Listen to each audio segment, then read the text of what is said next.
Picture this. Your history final is just hours away. The weight of an entire semester's worth of dates, names, monumental events looms large over your head. The textbook is thick, your notes are a chaotic mess, and a wave of panic begins to set in. As you stare at the mountain of material you still need to master, a tempting yet treacherous idea begins to form. You decide to do what countless students have done before you: pull an all-nighter. It seems like a heroic effort, a final, desperate push to conquer the subject matter.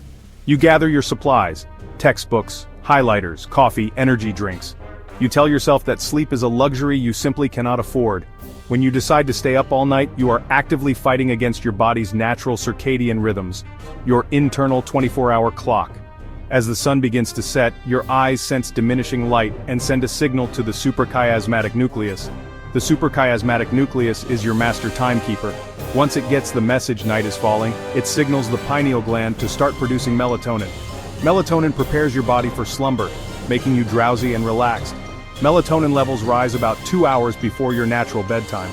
Meanwhile, neurons release GABA, which acts like a brake, slowing frantic brain activity and producing a calming effect. As you sit with your textbook, your eyelids feel heavy, your focus wanders. This isn't weakness, it's proper biology. You're fighting a powerful, ingrained drive. Throughout your waking hours, brain activity produces a waste byproduct called adenosine. The more adenosine that binds to receptors, the sleepier you become. By midnight, your adenosine levels are very high. This is when you reach for coffee or an energy drink. Caffeine's molecular structure is similar to adenosine. It travels to your brain and blocks adenosine from binding, preventing the sleep signal and giving you temporary alertness. However, caffeine often causes jitteriness, nervousness, and increased anxiety. Adenosine continues building up while caffeine blocks receptors. Once caffeine wears off, you're hit with overwhelming exhaustion. The caffeine crash. You're essentially putting tape over your body's warning lights. The underlying problem, your brain's need for rest, isn't being addressed. You may experience micro-sleeps, brief involuntary episodes lasting just seconds. Your brain simply checks out. After 19 hours awake, your performance equals someone legally intoxicated. Your hand-eye coordination suffers. Simple tasks like writing or turning a page feel clumsy. You're operating with a compromised brain.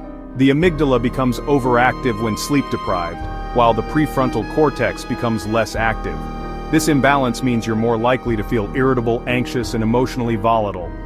A minor frustration feels like a major catastrophe. While you might recall specific facts, you'll find it much harder to analyze information, solve problems, or construct coherent arguments. After a sleepless night, you crash into deep sleep. Fortunately, your brain can recover relatively quickly. But chronic sleep deprivation is linked to diabetes, stroke, cardiovascular disease, chronic pain, and weakened immunity. It significantly increases vulnerability to depression and anxiety disorders, creating a vicious cycle. Sleep moves information from short-term storage in the hippocampus to long-term storage in the neocortex. Sleep helps you learn. A well-rested brain is more efficient, creative, and resilient. Instead of cramming into one sleepless night, aim for consistent, spaced-out study sessions and protect your sleep. Trust that a good night's rest will do more for your exam performance than a gallon of coffee ever could. After all, Rome wasn't built in a day or a single sleepless night. You know, I really appreciate you taking the time to watch. If you enjoyed it, a like and a share would be amazing. And hey, if you want to see more, definitely hit that subscribe button. It helps out a ton.